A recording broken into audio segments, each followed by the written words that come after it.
Hello students, last हम लोगों ने admission of a new partner से रिलेटेड बहुत सारे टॉपिक डिस्कस किए। गुडविल तक की अकाउंटिंग के टॉपिक हमने डिस्कस किए थे। अब उसके आगे के जो टॉपिक्स हमारे बच रहे हैं उन टॉपिक्स को हम डिस्कस करना आज की क्लास में चालू करते हैं। देखो बच्चों, उसके बाद में हमारा जो नेक्स्ट टॉपिक था वो टॉपिक था डिस्ट्रीब्यूशन ऑफ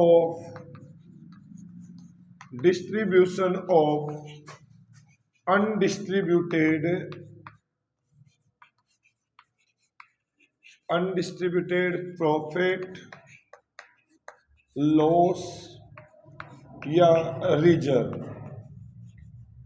देखो ये एक चीज समझो, टॉपिक का मतलब क्या है।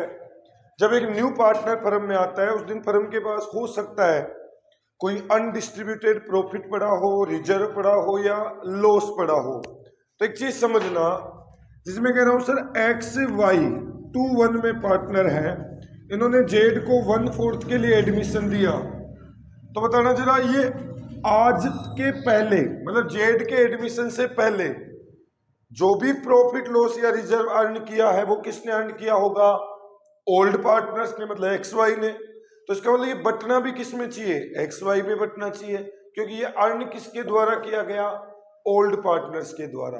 तो ध्यान देना, जब एक न्यू पार्टनर फर्म में एडमिट होता है तो फर्म के पास जितना भी अनडिस्ट्रीब्यूटेड प्रॉफिट लॉस और रिजर्व होता है उसे कंपल्सरीली, अनिवार्य रूप से ओल्ड पार्टनर्स में ओल्ड रेशियो में क्या कर देते हैं? Distribute between old partners in old ratio. चलो ठीक है सर, ये तो समझ में आ गया कि ओल्ड पार्टनर्स में ओल्ड रेशियो में डिस्ट्रीब्यूट कर देते हैं। लेकिन सर बात आई कि हमें क्या पता चलेगा कि कौन सा प्रॉफिट है या कौन सा रिजर्व है या कौन सा लॉस है? तो समझना, एक चीज बताना, अगर मैं आपको ये बोलूं कि एडमिशन के दिन जो बैलेंस शीट क्वेश्चन आपको देगा, ये लायबिलिटी होगा, ये अमाउंट होगा, ये एसेट साइड होगा और ये अमाउंट होगा। अब अगर आपको एसेट साइड में, कौन से साइड में? एसेट साइड में अगर आपको क्वेश्चन दे दे एडवर्टीजमेंट एक्सपेंस, कौन सा एक्सपेंस? एडवर्टीजमेंट एक्सपेंस या एडवर्टीजमेंट सस्पेंस भी बोलते हैं इसको कई लोग। या इधर आपको कोई डेफर्ड रेवेन्यू एक्सपेंस दे दे, डेफर्ड रेवेन्यू एक्सपेंस आस्थगित आयगत खर्चा, या आपको P&L अकाउंट का बैलेंस दे दे, P&L अकाउंट का बैलेंस दे दे, तो भैया ये तीनों ही क्या है? अनडिस्ट्रीब्यूटेड लॉस है। क्या है ये? लॉस। अब सर ये लॉस है तो इनका बैलेंस कौन सा है? डेबिट, तभी तो ये एसेट साइड में पड़े हैं। अब सर डेबिट वाला बैलेंस का जो अकाउंट है वो क्लोज कैसे होता है? क्रेडिट से। और बताओ ये अर्न किसने किया? ओल्ड पार्टनर्स ने। तो बंद किस में होगा? ओल्ड पार्टनर्स में। तो बंद करने की एंट्री क्या होगी? Old partners capital account DR2। अगर आपके पास एडवर्टीजमेंट एक्सपेंस है तो advertisement expense, deferred revenue expense है तो डेफर्ड रेवेन्यू एक्सपेंस, और P&L का डेबिट बैलेंस है तो P&L। किस रेशियो में? ओल्ड रेशियो में। मैक्सिमम क्वेश्चंस में आपको ये तीन ही लॉस मिल सकते हैं, तो इनको आपको एडमिशन की डेट को कंपल्सरीली बांटना है। क्वेश्चन बोलेगा नहीं, ये काम तो आपको करना ही करना है। क्लियर सभी को? अब सर चलो लॉस को तो हम डिस्ट्रीब्यूट कर देंगे, सर प्रॉफिट का क्या पता लगेगा? तो मैं बोलूँ ये बैलेंस शीट में कौन सा साइड होता है? सर लायबिलिटी साइड होता है। तो सर ये लायबिलिटी साइड में अगर हमें जनरल रिजर्व मिल जाए, कौन सा रिजर्व मिल जाए? General reserve. सर इधर हमें कोई कैपिटल रिजर्व का पैसा मिल जाए एडमिशन की डेट को, सर इधर हमें कोई P&L अकाउंट का बैलेंस मिल जाए, P&L का कौन सा बैलेंस है? ये क्रेडिट बैलेंस। और सर इधर हमें कोई रिजर्व फंड का पैसा मिल जाए, रिजर्व फंड। तो सर ये चारों ही चीजें अगर मिल जाए या इनमें से कोई भी आइटम मिल जाए तो सर ये क्या होता है? सर ये अनडिस्ट्रीब्यूटेड प्रॉफिट या रिजर्व होता है। क्या होता है? अनडिस्ट्रीब्यूटेड प्रॉफिट या रिजर्व, और सर प्रॉफिट या रिजर्व का कौन सा बैलेंस होता है? क्रेडिट, तभी तो वो लायबिलिटी साइड में शो हो रहा है। और सर क्रेडिट वाला अकाउंट क्लोज कैसे होता है? सर डेबिट से होता है। तो जो भी प्रॉफिट या रिजर्व है उसको क्या कर देंगे? डेबिट। क्या एंट्री? सर जनरल रिजर्व है तो general reserve account DR. Sir capital reserve है तो capital reserve account DR. Sir reserve fund है तो रिजर्व फंड अकाउंट डीआर। और सर पीएनएल का बैलेंस है तो पीएनएल अकाउंट डीआर। जो भी अकाउंट है वो क्या होगा? डीआर। क्यों होगा डीआर? क्योंकि सर ये क्रेडिट तो खुद ही है, तो बंद कैसे होगा? डेबिट से। टू किस में बंद होगा? ओल्ड पार्टनर्स कैपिटल में। किस रेशियो में? ओल्ड रेशियो में। कारण समझ में आया? क्योंकि सर ये जितना भी अनडिस्ट्रीब्यूटेड लॉस या अनडिस्ट्रीब्यूटेड प्रॉफिट रिजर्व कमाया है वो किसने कमाया है? ओल्ड पार्टनर्स ने। तो बंद भी किस में होगा? ओल्ड पार्टनर्स में। किस रेशियो में? ओल्ड रेशियो में। क्लियर है? क्लियर है सभी को? ये चीज समझ में आ गया। लॉस का डेबिट बैलेंस होता है एसेट साइड। बड़े क्वेश्चन में खास तौर पे ध्यान रखना, अगर एसेट साइड में आपको इनमें से कोई भी आइटम दिख रहा है तो उसको लॉस मानना है और उसको बांटना है। और अगर लायबिलिटी साइड में आपको इन चारों में से कुछ भी दिख रहा है तो समझ जाओ क्या है? अनडिस्ट्रीब्यूटेड प्रॉफिट या रिजर्व। उसको इस तरीके से हमें बांटना है। इस टॉपिक का क्वेश्चन आने के बहुत ज्यादा चांसेज है। पिछली बार भी इसका क्वेश्चन आया बोर्ड एग्जाम में और इस बार भी पूरा चांसेज है। तो क्लियर? ये था हमारा अनडिस्ट्रीब्यूटेड प्रॉफिट लॉस को डिस्ट्रीब्यूट करना। तो देखो बच्चों अपन एक एग्जाम्पल लेते हैं अनडिस्ट्रीब्यूटेड प्रॉफिट लॉस और रिजर्व का। सर समझो, मैं कह रहा हूं जैसे सर एक्स वाई 3-2 में पार्टनर है, इन्होंने जेड को 1-6 के लिए क्या करा? न्यू पार्टनर के रूप में एडमिट दिया। सर जेड के एडमिशन के दिन फर्म में जनरल रिजर्व 60,000 का शो हो रहा है और सर पीएनएल अकाउंट का डेबिट बैलेंस 30,000 रुपीज शो हो रहा है। सर 30,000 पीएनएल का डेबिट बैलेंस है और सर डेबिट बैलेंस का मतलब क्या होता है? लॉस। और सर जनरल रिजर्व क्या होता है? Undistributed profit. बोले जेड के एडमिशन के दिन एंट्री करो तो भैया इसको क्या करना है? डिस्ट्रीब्यूट करना है, तो करो डिस्ट्रीब्यूट। जनरल रिजर्व क्या होता है? प्रॉफिट। प्रॉफिट का कौन सा बैलेंस है? क्रेडिट। तो बंद कैसे होगा? डेबिट से। क्या एंट्री बनेगा? Sir general reserve account DR.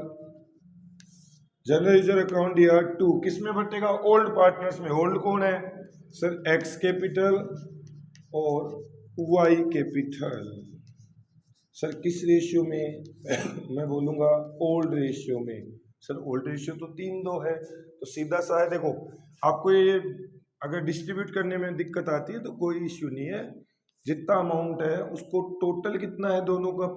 5 से डिवाइड कर लो, कितना आ गया? 12,000। अब 12,000 को एक बार तो कितने से इंटू कर लो? 3 से।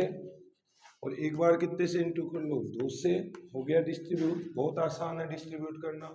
अब दूसरा, सर चलो आपने लॉस को प्रॉफिट को तो बांट दिया, अब लॉस का खुद ही डेबिट है तो क्रेडिट से बंद होगा। क्या एंट्री होगा? सर एक्स और वाई में बटेगा तो X capital account DR, Y capital account DR 2। Sir क्या लॉस है? पीएनएल का लॉस है। सर ठीक है, कितना लॉस है? सर 30,000 का लॉस है। वही तरीका सर अपना बांटने का। 30,000 ये रफ काम है, इसको मत लिख देना एग्जाम में, ये रफ काम है, आप बार करके देखना। 30,000 दोनों का अनुपात कितना है? 5। 6 बार कट गया तो 6,000। सर 6,000 को 3 से इंटू करा तो 18,000 और 6,000 को 2 से करा तो 12,000। क्वेश्चन समाप्त, 2 नंबर कंप्लीट। ऐसा ही क्वेश्चन आता है बोर्ड एग्जाम में इस टॉपिक का। देखो बच्चों, ये था हमारा undistributed profit loss and reserve का टॉपिक। अब इसके बाद अपना एक टॉपिक आता है, बहुत ही इंपॉर्टेंट टॉपिक, ध्यान रखना इस साल के लिए सबसे इंपॉर्टेंट टॉपिक। इसका इंडिविजुअल क्वेश्चन 100% आएगा इस बार, ध्यान रखना 4 नंबर में, क्योंकि 4 नंबर में ऑप्शन के क्वेश्चन आएंगे, या तो ये करो या ये करो, तो कंफर्म आएगा इस टॉपिक का क्वेश्चन, तो ध्यान से देखना। आज हमारे टॉपिक का नाम है revaluation of assets, revaluation of assets and liabilities, revaluation of assets and liabilities. Sir topic का बेसिक मतलब समझाइए। तो सर इसका बेसिक सा मतलब यही है कि वह जब एक न्यू पार्टनर फर्म में एडमिट होता है तो उस दिन फर्म की एसेट्स और लाइबिलिटीज को क्या करना पड़ता है, रीवैल्यू करना पड़ता है। सर रीवैल्यू क्यों करना पड़ता है, तो इसका देखो एक कारण ढूंढते हैं कि सर रीवैल्यू क्यों करना पड़ता है। तो समझना सर, हमारे पास या तो असेट्स होंगी रिवैल्यूएशन करने के लिए, या हमारे पास लाइबिलिटीज होंगी रिवैल्यूएशन करने के लिए, या सर प्रोविजन होंगे रिवैल्यूएशन के लिए। सर ये प्रोविजन क्या होता है? सर प्रोविजन कुछ भी नहीं होता, प्रोविजन होता है फ्यूचर में होने वाला एक्सपेक्टेड लॉस मान लो या एक्सपेक्टेड लाइबिलिटी मान लो, जिसका अमाउंट डिसाइडेड नहीं होता, और उसके लिए हम प्रेजेंट में क्या कर लेते हैं, अरेंजमेंट कर लेते हैं प्रॉफिट में से, कि वो जब भी लाइबिलिटी जनरेट होगी उसका हमें पेमेंट करना है, उसके लिए हमने आज ही क्या कर लिया, अरेंजमेंट बना लिया प्रॉफिट में से। तो वो क्या होता है, प्रोविजन। एक तरीके से तो प्रोविजन आप ये मान लो फ्यूचर में होने वाला लॉस या लाइबिलिटी है, लाइबिलिटी मान लो, लाइबिलिटी ज्यादा अच्छा रहेगा। कौन सा लाइबिलिटी, फ्यूचर में होने वाला। अब सर देखो, जब हम रिवैल्यूएशन करने जाएंगे तो रिवैल्यूएशन मतलब आज की वैल्यू निकालेंगे, तो आज की वैल्यू निकालेंगे तो या तो असेट की वैल्यू इंक्रीज होगी, और या तो सर असेट की वैल्यू क्या होगी, डिक्रीज होगी। ऐसे ही सर जब लाइबिलिटीज का रिवैल्यूएशन करेंगे तो इंक्रीज होगी या लाइबिलिटी की वैल्यू डिक्रीज होगी। ऐसे ही प्रोविजन का वैल्यू है तो इंक्रीज होगा या डिक्रीज होगा। सर चलो ठीक है, ये तो समझ में आ गया कि जब रिवैल्यूएशन करेंगे तो या तो वैल्यूज इंक्रीज होगी या डिक्रीज होगी। सर इससे क्या मतलब हुआ, मैं बोलूँ सुनना, बता देना। असेट अगर इंक्रीज होगा तो बताओ फर्म को प्रॉफिट होगा कि लॉस होगा? सर असेट की वैल्यू बढ़ेगा तो प्रॉफिट ही होगा।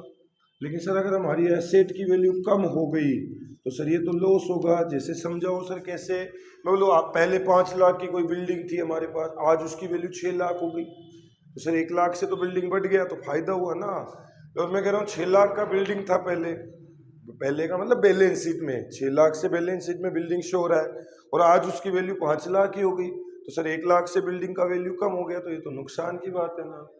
दूसरा सर लाइबिलिटी बढ़ गई, लाइबिलिटी बढ़ गई मतलब पैसे मांगने वाले बढ़ गए, सर ये तो फायदा है कि नुकसान है? सर ये तो लॉस है, पैसे मांगने वाले बढ़ गए मतलब लॉस बढ़ गया।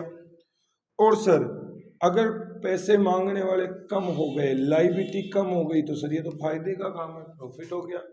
ऐसे सर फ्यूचर में होने वाला लॉस बढ़ गया तो क्या है, सर ये तो लॉस है। लेकिन सर अगर लाइबिलिटी प्रोविजन घट गया तो क्या है, प्रॉफिट है। तो यही हमारा आंसर आएगा कि सर एक पार्टनर फर्म में एडमिट होता है तो असेट्स और लाइबिलिटीज का रिवैल्यूएशन क्यों करते हैं, तो इसका सीधा सा आंसर है, देखो जब एक न्यू पार्टनर फर्म में एडमिट होता है तो फर्म की एसेट्स और लाइबिलिटीज का रिवैल्यूएशन करते हैं। क्यों करते हैं, क्योंकि ओल्ड पार्टनर, कौन से पार्टनर, ओल्ड पार्टनर तो ये नहीं चाहते कि असेट्स के इंक्रीमेंट, लाइबिलिटी और प्रोविजन के डिक्रीमेंट का प्रॉफिट नए पार्टनर के साथ शेयर हो। वो तो नहीं चाहते कि उनका प्रॉफिट नए को मिले, तो ये भैया असेट बढ़ा, लाइबिलिटी घटा या प्रोविजन घटा, तो ये प्रॉफिट किसकी वजह से हुआ, ओल्ड पार्टनर्स की वजह से, तो वो नए को क्यों देना चाहेंगे। जबकि नया पार्टनर ये नहीं चाहता कि असेट्स के डिक्रीमेंट, लाइबिलिटी और प्रोविजन के इंक्रीमेंट का लॉस वो बियर करे। वो क्यों बियर करे, वो तो आ जा रहा है। तो जब एक नया साझेदार न्यू पार्टनर फर्म में एडमिट होता है तो उस दिन असेट्स और लाइबिलिटीज का रिवैल्यूएशन करते हैं, क्योंकि ओल्ड पार्टनर तो एसेट्स के इंक्रीमेंट, लाइबिलिटी और प्रोविजन के डिक्रीमेंट का प्रॉफिट न्यू पार्टनर के साथ शेयर नहीं करना चाहते, और न्यू पार्टनर एसेट्स के डिक्रीमेंट, लाइबिलिटी और प्रोविजन के इंक्रीमेंट का लॉस बियर नहीं करना चाहता। इसीलिए हम एसेट्स लाइबिलिटीज का क्या करते हैं, रिवैल्यूएशन करते हैं। और सर इस रिवैल्यूएशन के लिए फर्म की बुक्स में एक स्पेशल अकाउंट बनाते हैं, कौन सा सर, रिवैल्यूएशन अकाउंट बनाते हैं। कौन सा अकाउंट बनाते हैं, रिवैल्यूएशन अकाउंट। और सर इस रिवैल्यूएशन अकाउंट को ही दूसरा नाम क्या होता है, पीएनएल एडजस्टमेंट अकाउंट होता है। कौन सा account, PNL adjustment account. Sir ये पीएनएल एडजस्टमेंट या रिवैल्यूएशन अकाउंट किस नेचर का अकाउंट होता है, तो ये नाम मात्र नॉमिनल नेचर का अकाउंट होता है। किस नेचर का अकाउंट होता है, नॉमिनल नेचर का, नाम मात्र प्रकृति का खाता होता है। और सर हमने पढ़ा है नॉमिनल नेचर के जितने भी अकाउंट होते हैं उनका एक नियम होता है, all expense and losses are debited, और all income and profit are credited. जब भी आपको कोई प्रॉफिट या इनकम होगा तो रिवैल्यूएशन क्रेडिट होगा, और जब भी लॉस होगा रिवैल्यूएशन डेबिट होगा। तो अब सारा टारगेट किस पे रखो? रिवैल्यूएशन पे रखो। अगर जब जब हमें प्रॉफिट होगा रिवैल्यूएशन पे तो रिवैल्यूएशन क्या होगा? क्रेडिट होगा, और जब जब हमें लॉस होगा तो रिवैल्यूएशन क्या होगा? डेबिट होगा। तो आइए हम एंट्रियां बनाते हैं। एक भी एंट्री याद करने की जरूरत नहीं है, सारा टारगेट रिवैल्यूएशन पे रखो। तो समझो सर, असेट इंक्रीज हुआ, प्रॉफिट होगा कि लॉस? सर प्रॉफिट होगा। प्रॉफिट होगा तो रिवैल्यूएशन क्या होगा? क्रेडिट होगा। सर किस वजह से प्रॉफिट हुआ? एसेट्स की वजह से। तो क्या एंट्री हुआ? Assets account year to revaluation. Sir asset to revaluation कितना अमाउंट आएगा? जितना इंक्रीज हुआ। जैसे मैं बोलूं 5 लाख से बिल्डिंग 6 लाख हो गया तो कितना इंक्रीज हुआ? 1 लाख। तो प्रॉफिट तो एक का ही हुआ ना, तो 1 लाख रुपए रिवैल्यूएशन अकाउंट में आ जाएगा, असेट का नाम आ जाएगा। जैसे मशीन 1 लाख से बढ़ा तो क्या एंट्री हुआ? Machine account year to revaluation 1 lakh रुपया। सर असेट डिक्रीज हो गया तो ये तो लॉस हो गया, लॉस हो गया तो रिवैल्यूएशन क्या होगा? डेबिट होगा। एंट्री क्या बनेगा? Sir revaluation account year to asset, revaluation account year to asset. Sir liability increase हुआ तो प्रॉफिट होगा कि लॉस होगा? सर लॉस होगा। लॉस होगा तो रिवैल्यूएशन क्या होगा? क्रेडिट। क्या एंट्री बनेगा? Liability account year to, sorry उल्टी लिख दी हमने एंट्री। क्या एंट्री होगी?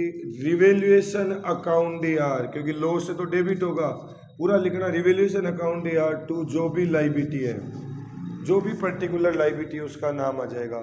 सर लायबिलिटी डिक्रीज हुआ तो प्रॉफिट हुआ, अब रिवैल्यूएशन क्या होगा? क्रेडिट। तो liability account year to revaluation, liability account year to revaluation. Sir provision बढ़ा, प्रॉफिट होगा कि लॉस होगा? सर लॉस होगा। लॉस होगा तो रिवैल्यूएशन क्या होगा? डेबिट होगा। क्या entry? Revaluation account year to जो भी प्रोविजन है, प्रोविजन फॉर बैड डेब्ट्स है तो बैड डेब्ट, प्रोविजन फॉर डिस्काउंट है तो प्रोविजन फॉर डिस्काउंट, जो भी प्रोविजन बनाना है उसका नाम आ जाएगा।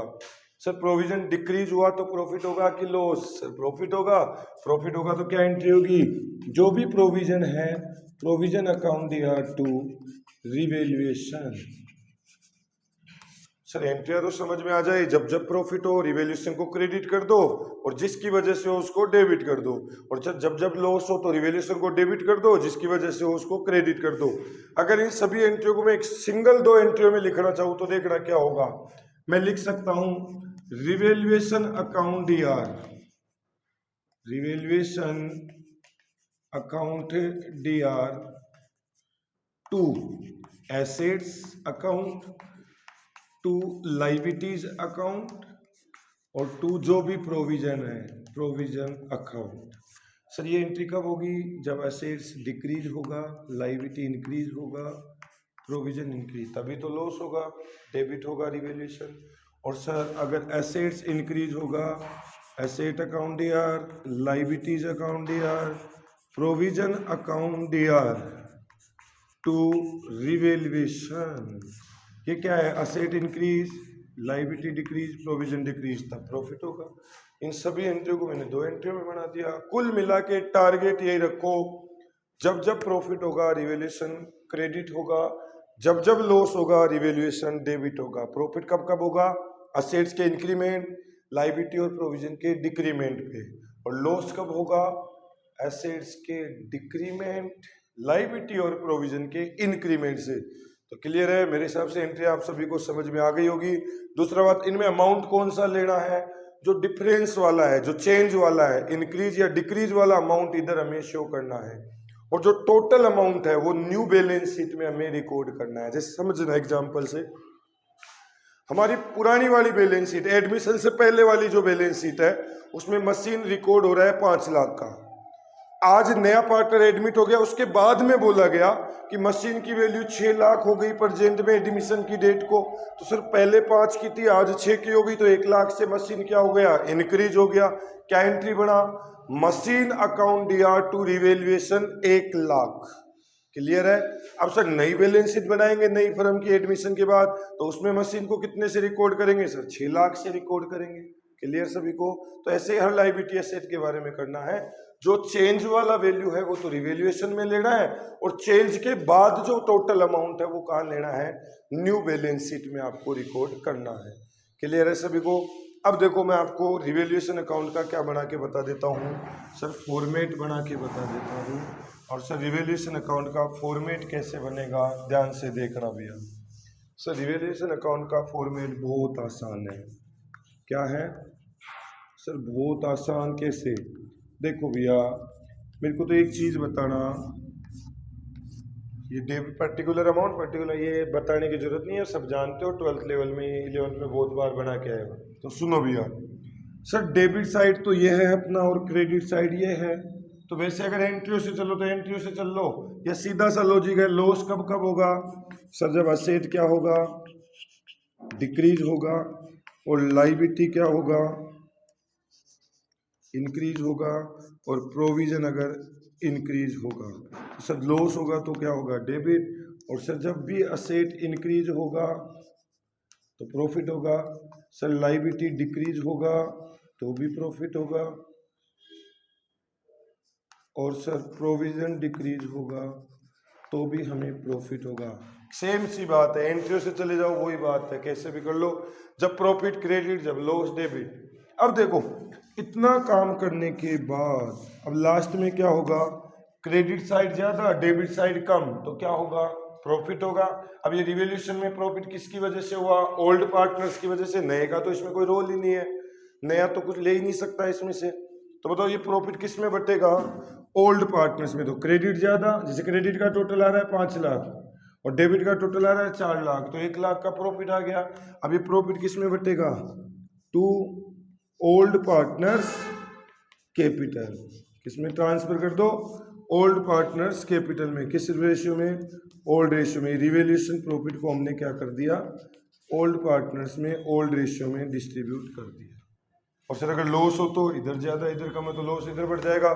तो बताओ रिवैल्यूएशन का प्रॉफिट बांटने की क्या एंट्री होगी सर, रिवैल्यूएशन का प्रॉफिट होगा तो क्या एंट्री होगी sir, revaluation account DR to, revaluation account DR to old partners capital. किस रेशियो में, ओल्ड रेशियो में। लेकिन सर अगर लॉस हो जाए तो रिवर्स कर देंगे, क्या entry, old partners capital account DR to revaluation. Clear है सभी को? अब सर एक चीज और समझाओ, थोड़ी सी वर्डिंग समझ में नहीं आती रिवैल्यूएशन में कि कब इंक्रीज करे कब डिक्रीज करे। तो सुनना भैया, मैं आपके सामने कोई एसेट लिख रहा हूं, उसके थ्रू आप लोग खुद ही बता देना ना कितने अमाउंट से क्या करना है। मैं कह रहा हूं जैसे मान लो अपनी बैलेंस शीट है, उसमें मान लो मशीन की वैल्यू है 6 लाख रुपए। मशीन की वैल्यू कितनी शो हो रही है बैलेंस शीट में, 6 लाख 6 लाख। बैलेंस शीट में 6 लाख। अब देखना पहली वे बात, मशीन इंक्रीज बाई 10%। मशीन 10% से बढ़ गई, कितने परसेंट से, 10% से। बताओ क्या होगा सर, 10% सीधा बढ़ा देंगे, 6 लाख का 10% बढ़ेगा कितना, 60,000। क्या एंट्री होगा, machine account DR to revaluation, कितना रुपया बढ़ जाएगा, 60,000। क्लियर सभी को? और सर नई बैलेंस शीट में मशीन कितने की आ जाएगी, 6 लाख और 60,000 बढ़ गई तो 6 लाख 60,000 की। क्लियर है सभी को? अब सुनो सर, दूसरा वर्ड ऐसे आ जाए, machine increased to ₹6 lakh, sorry 7 lakh. Machine increase to ₹7 lakh, 6 lakh की थी, अब कहां तक बढ़ गई, 7 लाख तक। इंक्रीज टू ₹7 लाख का मतलब 7 लाख रुपए तक बढ़ानी है मशीन। तो सर कितनी बढ़ गई, 1 लाख। 1 लाख बढ़ गई तो क्या entry, machine account DR to revaluation 1 lakh. कोई दिक्कत? और नई बैलेंस शीट में कितना रिकॉर्ड हो जाएगा, 7 लाख। अब सुनो सर, ऐसे बोल दे मशीन ओवर वैल्यूड है 50,000। क्या बोल दे, मशीन ओवर वैल्यूड, अधिमूल्यांकित है 50,000। तो सर अधिमूल्यांकित ओवर वैल्यूड मतलब ज्यादा है, तो क्या करो, कम करो। क्या entry, revaluation account DR to machine 50,000। कोई दिक्कत नहीं। और नई बैलेंस शीट में कितना आ जाएगा, 6 लाख में से 50 कम हो गए तो 5.5 लाख। लेकिन ऐसे बोल दे मशीन अंडर वैल्यूड है 50,000, इसका मतलब मशीन 50,000 से कम है, अंडर मतलब कम, न्यून मूल्यांकित है, तो भैया बढ़ा देंगे। क्या entry, machine account DR2 revaluation कितना 50,000, और नई बैलेंस शीट में मशीन कितना रिकॉर्ड हो जाएगा 6.5 लाख। यहाँ तक कोई दिक्कत। अब एप्रिसिएट बोले मशीन को एप्रिसिएट करो तो एप्रिसिएट मतलब बढ़ा दो, बोले मशीन को डेप्रिसिएट करो तो डेप्रिसिएट मतलब कम कर दो, कोई दिक्कत इसमें। तो ये वर्डिंग से समझ में आ जाएगा सभी। तो जो इंक्रीज डिक्रीज वाला अमाउंट है वो तो रिवेल्युएशन में लेके आओ, और जो टोटल अमाउंट है किसके बाद, डिक्रीमेंट या इंक्रीमेंट के बाद, उसको न्यू बैलेंस शीट में आप रिकॉर्ड करो। अब एक चीज और सुनना, एक बहुत ही इंपॉर्टेंट बात है इसी में, ये प्रोविजन फॉर बैड डेब्ट्स वाला मैटर है, थोड़ा सा कंफ्यूज करता है, तो सुनना भैया। मान लो आपको एक पुरानी बैलेंस शीट देगा क्वेश्चन, उस बैलेंस शीट में आपको डेटर्स दे रखे हैं 1 लाख रुपए के, कितने रुपए के, 1 लाख के।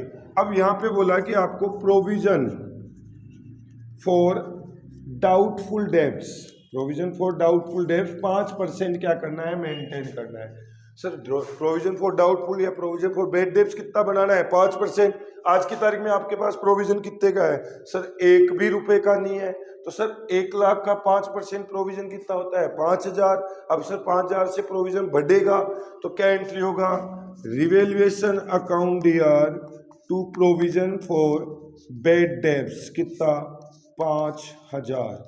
और सर अब नई बैलेंस शीट में क्या ट्रीटमेंट होगा, तो सर नई बैलेंस शीट में क्या होगा, हम डेटर को ऐसे लिखेंगे, सर डेटर कितने का है 1 लाख, इसमें से माइनस कर देंगे प्रोविजन फॉर बैड डेब्ट्स कितना 5,000, 95,000।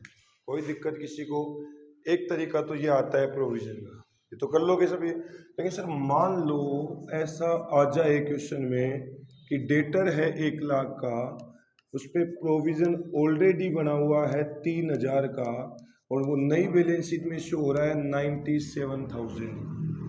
और अब वही बात अपने को फिर बोली कि आप प्रोविजन फॉर बैड डेब्ट्स कितना मेंटेन करो, 5%। एक चीज सुन लेना, प्रोविजन जो निकलेगा वो टोटल अमाउंट का निकलेगा, ध्यान रखना, प्रोविजन घटाने से पहले वाले का निकलेगा। तो हमारे डेटर कितने के हैं, 1 लाख के, 1 लाख का 5% कितना होता है, 5,000। हमें प्रोविजन कितना चाहिए, 5,000, जबकि हमारे पास अवेलेबल कितना है, 3,000। तो हमें और प्रोविजन कितना बनाने की जरूरत है, 2,000 की। तो रिवेल्युएशन में कितना जाएगा, sir revaluation account DR2 provision for bad debts कितना बनाने की जरूरत है, सर 2,000 की जरूरत है, कोई दिक्कत। और सर नई बैलेंस शीट में क्या होगा, सर नई बैलेंस शीट में कुछ भी नहीं होगा, वही जैसे करते आए हैं, डेटर कितने का 1 लाख, और minus provision for bad debts कितने का है 5,000, कैसे, 1 लाख का 5%, तो कितना 95,000।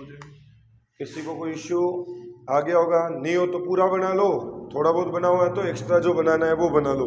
सर मान लो ऐसा आ जाए क्वेश्चन, क्या आ जाए, सर मान लो क्वेश्चन ऐसे आ जाए कि हमारे पास प्रोविजन फॉर बैड डेब्ट्स 8,000 का पहले से है, कितने का पहले से है, 8 का, 1 लाख के डेटर, 8 का प्रोविजन, तो 92 के डेटर शो हो रहे हैं बैलेंस शीट में, और 5% प्रोविजन मेंटेन करना है, कोई दिक्कत नहीं।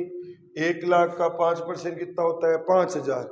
आपको प्रोविजन कितना मेंटेन करना है, 5,000। ऑलरेडी प्रोविजन कितना है, सर अभी 8 का है, चाहिए कितने का, 5 का ही चाहिए, कितना फालतू है, 3,000।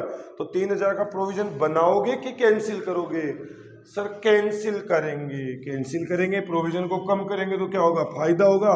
क्या entry, provision for bad debts account DR2 revaluation कितना रुपया, जितना फालतू है सर 3,000 ही तो फालतू है भाई, हमें तो 5% 5,000 चाहिए 1 लाख का, 8 का है तो 3 को कैंसिल कर देंगे। और नई बैलेंस शीट में प्रोविजन कितना आएगा, डेटर लिखेंगे नई बैलेंस शीट में 1 लाख, और उसमें से माइनस कर देंगे प्रोविजन फॉर बैड डेब्ट्स कितना, सर नया तो 5 का ही है, 3 का तो हमने कैंसिल कर दिया, तो बैलेंस शीट में कितना आएगा, 95,000। कोई दिक्कत। एक और बात सुन लो, आपकी कोई अनरिकॉर्डेड असेट है, अनरिकॉर्डेड असेट मतलब जो पहले वाली बैलेंस शीट में रिकॉर्ड नहीं है, तो अब उसको रिकॉर्ड करोगे तो असेट का वैल्यू क्या होगा, बढ़ेगा। तो बढ़ने की तो वही एंट्री क्या, असेट अकाउंट या टू रिवेल्युएशन, चाहे रिकॉर्डेड असेट हो चाहे अनरिकॉर्डेड असेट हो, इंक्रीज होने की सेम एंट्री होती है। ठीक ठीक है।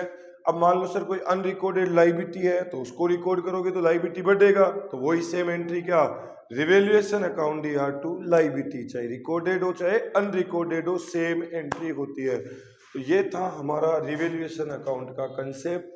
बहुत आसान तरीका है, बहुत। आप तो सारा टारगेट रिवेल्युएशन अकाउंट पे रखो, क्लियर है। इसमें बहुत सारे क्वेश्चन ऑब्जेक्टिव भी बन सकते हैं, थ्योरी का भी बन सकता है, प्लस 4 नंबर का प्रैक्टिकल क्वेश्चन भी इस टॉपिक में से आ सकता है। तो इस टॉपिक को क्लियर करो आराम से। एंट्रिया मैंने सिखाई है आपको। नेचर का ध्यान रखो, नॉमिनल नेचर है तो जब जब लॉस हो रिवेल्यूशन को डेबिट में डालो, जब जब प्रॉफिट हो रिवेल्यूशन को क्रेडिट में डालो। समझ में आया ये वीडियो। अब इसके बाद हम अगला टॉपिक डिस्कस करेंगे जिसका नाम है adjustment of partners capital account. तो देखो बच्चों, अब हमारा टॉपिक है पार्टनर्स की कैपिटल का एडजस्टमेंट करना। तो सुन लो भैया, adjustment of partners capital. Sir partners की कैपिटल का एडजस्टमेंट कब, एडमिशन के time.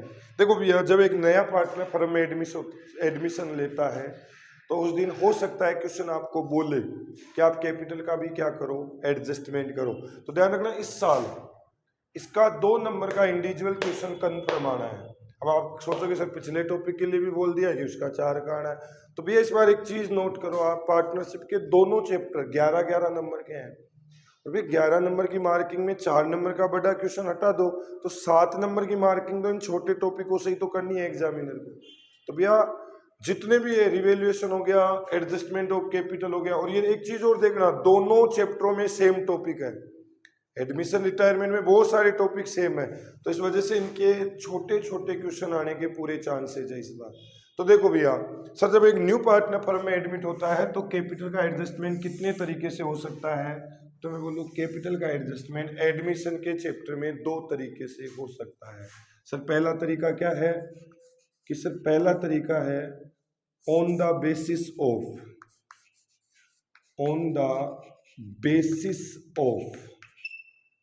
New partners capital. Sir एक तो हम किसकी कैपिटल के बेस पे एडजस्टमेंट कर सकते हैं, नए साझेदार की पूंजी के आधार पर न्यू पार्टनर की कैपिटल के बेस पे कैपिटल का एडजस्टमेंट कर सकते हैं। और दूसरा कर सकते हैं हम sir on the basis of old partners capital. अब सर एक चीज आप बताओ कि आपने बोला कि या तो हम न्यू पार्टनर की कैपिटल के बेस पे कैपिटल का एडजस्टमेंट करेंगे, किसके बेस पे, न्यू पार्टनर की कैपिटल के बेस पे, या हम करेंगे ओल्ड पार्टनर की कैपिटल के बेस पे एडजस्टमेंट। तो एक चीज समझो सर, आप पहले ये बताओ कि न्यू पार्टनर के बेस पे कैपिटल का एडजस्टमेंट करेंगे तो किसकी कैपिटल का एडजस्टमेंट करेंगे। तो सीधा सा आंसर है भैया, अगर आपने न्यू पार्टनर की कैपिटल को बेस मानकर एडजस्टमेंट किया है तो एडजस्टमेंट किसका करना है, ओल्ड पार्टनर्स की कैपिटल का एडजस्टमेंट करना है। और अगर आपने ओल्ड पार्टनर की कैपिटल को बेस माना है तो न्यू पार्टनर की कैपिटल का एडजस्टमेंट करना है। जिसको बेस मानोगे उसके अपोजिट वाले का एडजस्टमेंट करना है। एक चीज क्लियर। चलो सर ये बात तो समझ में आ गई कि कब न्यू के बेस पे तो ओल्ड का करना है, ओल्ड के बेस पे न्यू का करना है। लेकिन सर एक चीज समझाओ, हमें क्या पता लगेगा कि न्यू पार्टनर के कैपिटल बेस पे कैपिटल का एडजस्टमेंट करे या ओल्ड पार्टनर के बेस पे कैपिटल का एडजस्टमेंट करे। तो इसका देखो हिंट देखो, मैं कह रहा हूं XY 32 में पार्टनर है, Z16 के लिए फर्म में एडमिट होता है और Z16 के लिए कैपिटल का लाता है 50,000 रुपये। कितना कैपिटल लाता है, 50,000। सर जेड 50,000 रुपये ला रहा है कैपिटल के, और उसके बाद देखो क्वेश्चन ने बोला कि जेड के एडमिशन के बाद न्यू फर्म में सभी पार्टनर्स की कैपिटल न्यू रेशियो में एडजस्ट करेंगे और अमाउंट कम रहेगा तो पार्टनर लेकर आएंगे और ज्यादा रहेगा तो उनको पे कर देंगे। तो भैया समझ गए कि अगर क्वेश्चन में न्यू पार्टनर की कैपिटल गिवन है और फिर क्वेश्चन बोल रहा है कि कैपिटल को न्यू रेशियो में एडजस्ट करो, तो समझ जाओ किसके बेस पे कैपिटल का एडजस्टमेंट करना है, न्यू पार्टनर की कैपिटल के बेस पे एडजस्टमेंट करना है। लेकिन सर मान लो ऐसा क्वेश्चन बोले कि XY32 में पार्टनर है, Z16 के लिए आता है और Z अपने शेयर के लिए प्रपोर्शनेट कैपिटल लाता है। कितनी कैपिटल लाता है? प्रपोर्शनेट, आनुपातिक पूंजी लाता है। मतलब आपको न्यू पार्टनर की कैपिटल क्वेश्चन नहीं देवे तो समझ जाओ अब बोलने की जरूरत नहीं है, यहां हमें ओल्ड के बेस पे कैपिटल का एडजस्टमेंट करना ही करना पड़ेगा। किसका?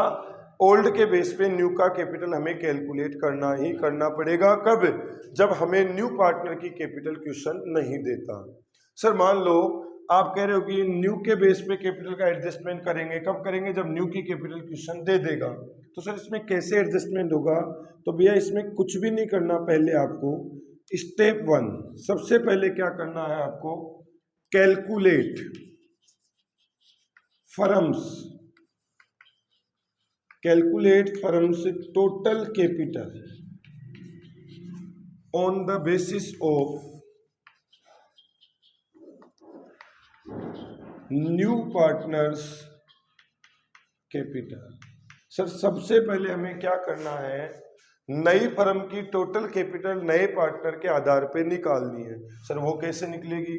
बहुत आसान है। कैसे?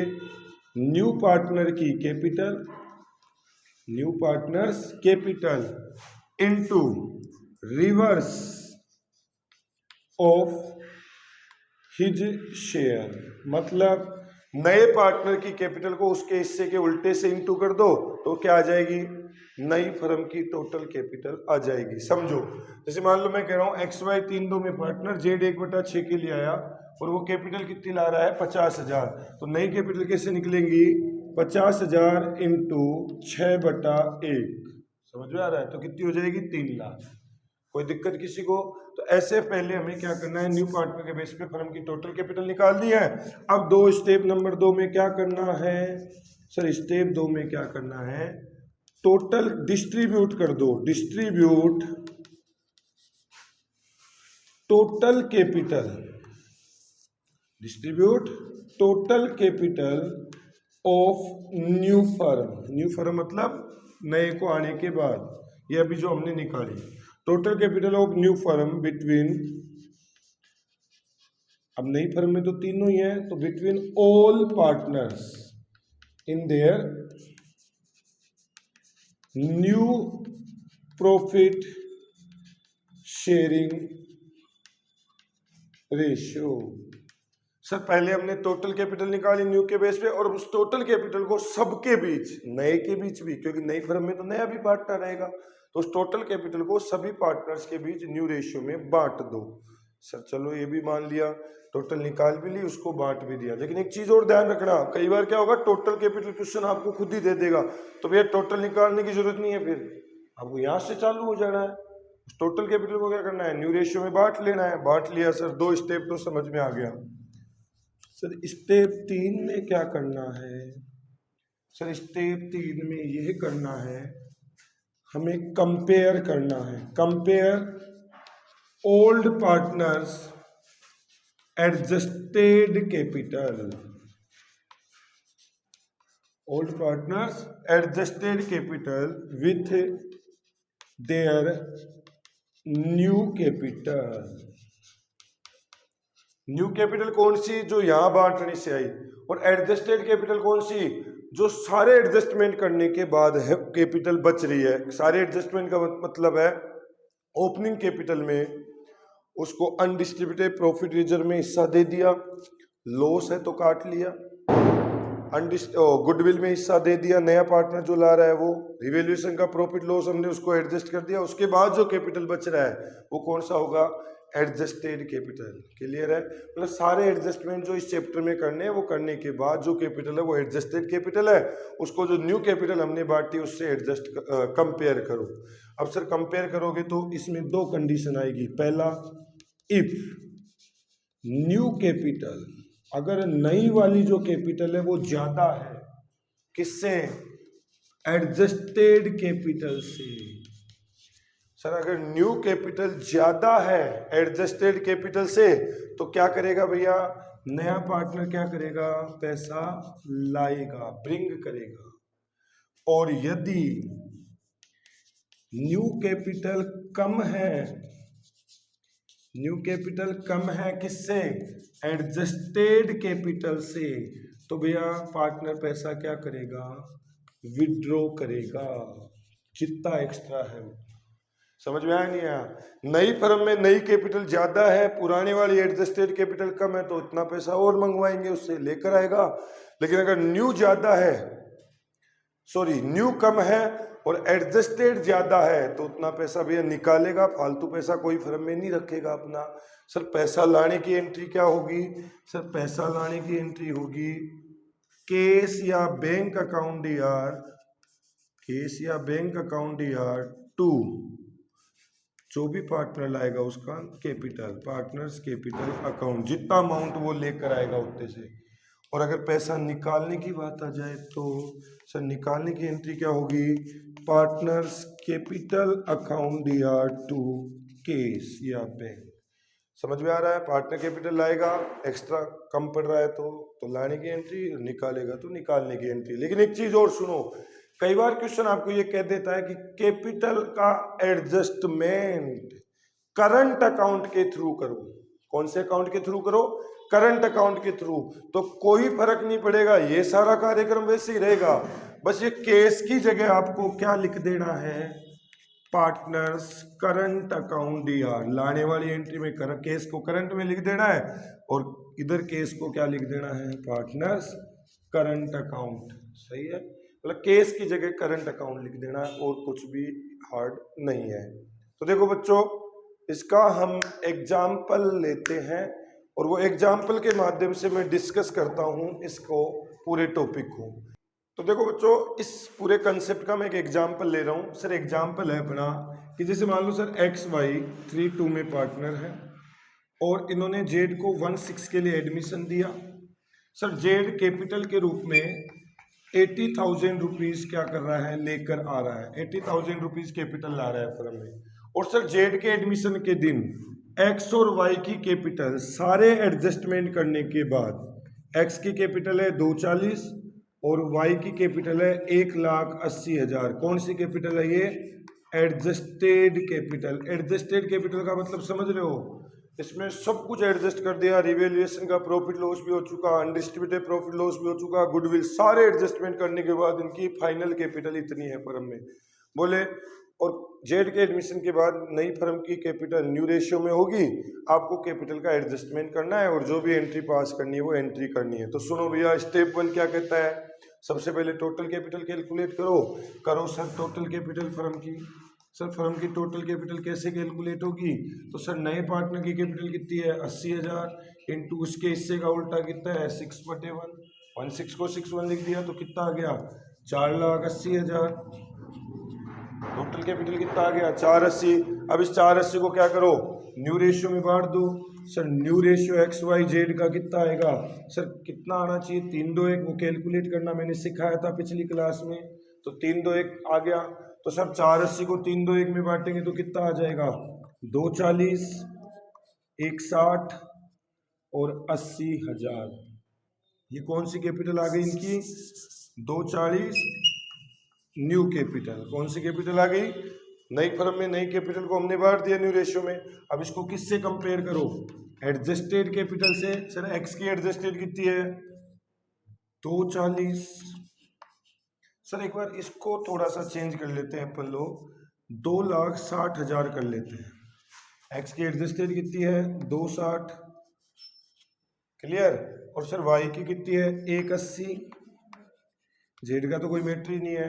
अब कंपेयर करो, सर इसको नई फर्म में एक्स को कैपिटल कितनी लगानी है 240, जबकि उसकी ऑलरेडी कितनी लगी हुई है 260, तो सर उसमें तो 20,000 ज्यादा लगा रखे हैं। तो सर ये 20,000 रुपये बताओ क्या करेगा, सर ये 20,000 रुपये क्या कर लेगा, विड्रॉ कर लेगा, करेगा नहीं करेगा।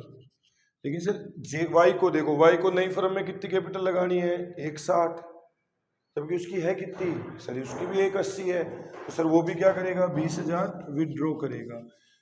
तो सर दोनों ही क्या करेंगे विदड्रॉ करेंगे।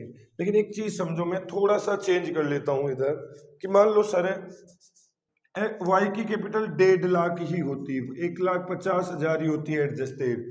तो सर नई फर्म में 1,60 और एडजस्टेड कैपिटल कितनी 1,50, तो कितनी कैपिटल कम पड़ती है एक्स की, सॉरी वाई की 10,000। तो 10,000 क्या करता लेके आता। आया नहीं आया समझ में? देखो जेड 80,000 कैपिटल ला रहा है, तो जेड को 80,000 को उल्टे से इंटू किया, 480 फर्म की टोटल कैपिटल आ गई, न्यू रेशियो में बांटा तो नई कैपिटल आ गई 240, 160 और 80 की न्यू कैपिटल। एडजस्टेड कैपिटल 260 और 1.5 लाख है, दोनों को कंपेयर कर लिया भाई, 260 इसकी 1.5 इसकी, इसको लगानी कितनी है 240 है कितनी 260, तो 20,000 ज्यादा है निकाल लेगा। इसको लगानी 160 है जबकि है कितनी 150, तो 10,000 और लाएगा।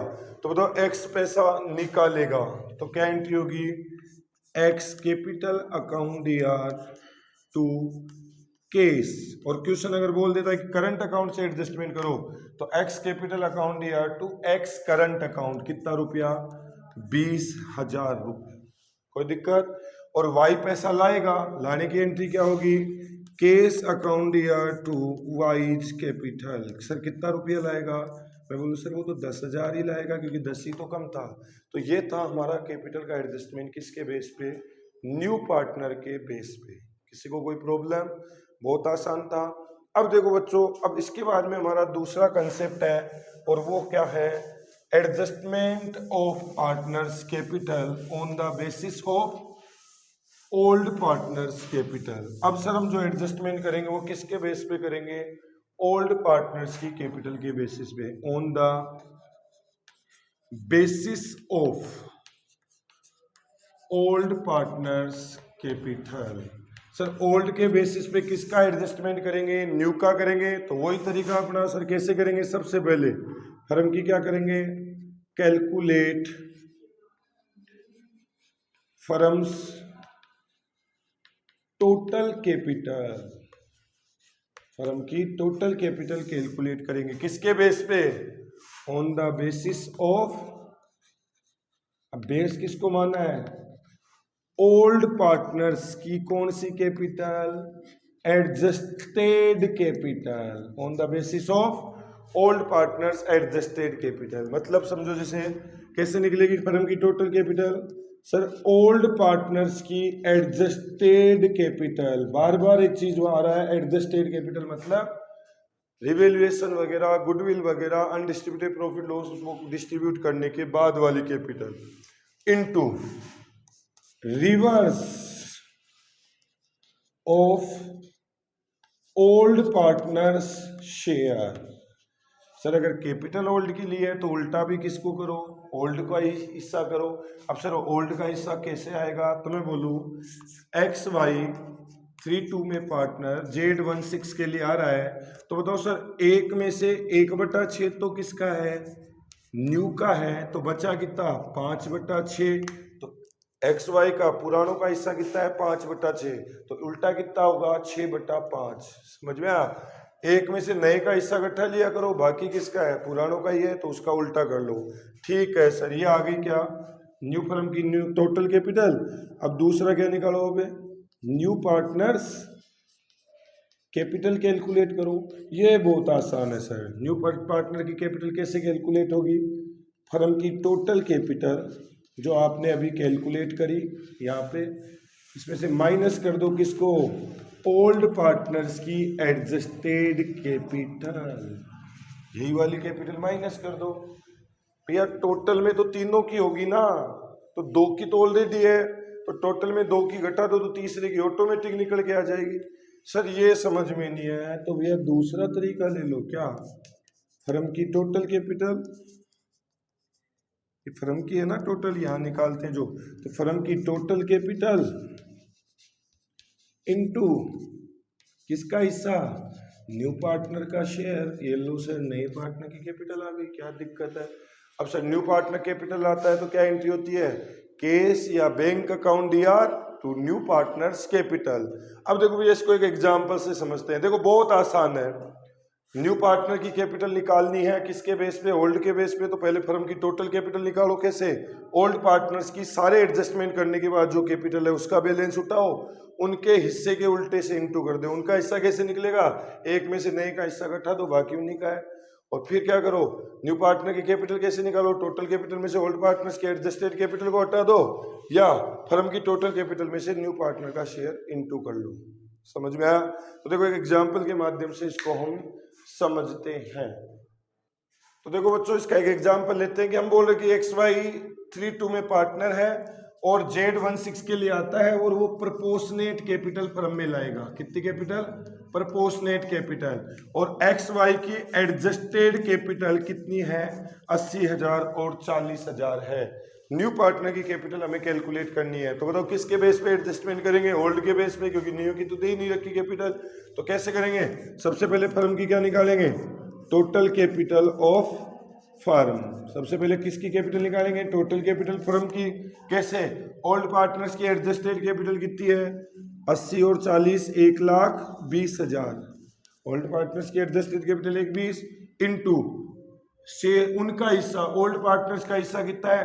तो देखो भैया, 1 में से 1/6 तो कौन ले जाएगा? जेड। तो बचेगा कितना? 5/6। 5/6 XY का ही है, तो इसका उल्टा कितना हो गया? 6/5।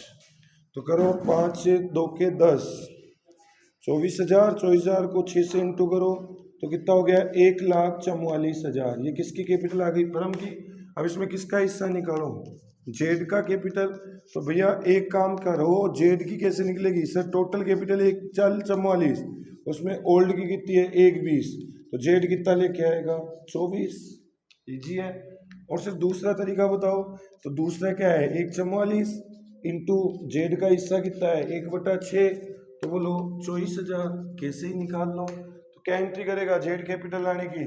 Case account DR to Z capital 24,000।